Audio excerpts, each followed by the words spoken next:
ये रहा योगी कथामृत, autobiography of a योगी, परमहंसा योगानंदा द्वारा लिखित पुस्तक का हिंदी में संक्षिप्त सारांश।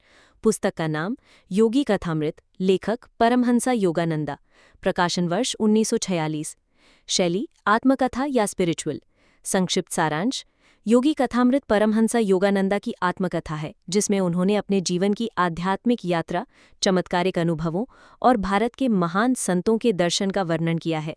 ये पुस्तक योग, ध्यान और ईश्वर की खोज से जुड़ी प्रेरणादायक घटनाओं से भरपूर है। मुख्य विषय और विचार। ईश्वर की खोज। बचपन से ही योगानंद को ईश्वर की खोज की तीव्र इच्छा थी। वे संतों से मिलना चाहते थे और आत्मज्ञान प्राप्त करना चाहते थे।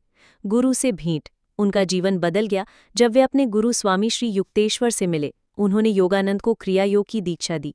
संतों और चमत्कारों का वर्णन। पुस्तक में कई महान संतों जैसे लाहिड़ी महाशय, महावतार बाबाजी आदि का वर्णन है, जो चमत्कारिक शक्तियों से युक्त थे। योग और ध्यान। योगानंद ने क्रिया योग को एक वैज्ञानिक और आध्यात्मिक साधना के रूप में बताया, जिससे आत्मा का मिलन परमात्मा से होता है। पश्चिम की यात्रा।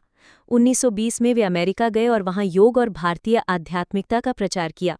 उन्होंने सेल्फ रियलाइजेशन फेलोशिप की स्थापना की। धर्मों की एकता।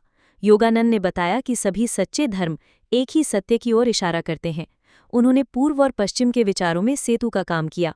अंतर मन की शांति और आत्मबोध।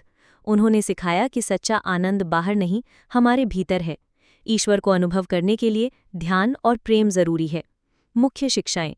ईश्वर का अनुभव केवल पुस्तकों से नहीं, बल्कि स्वयं की साधना और ध्यान से होता है।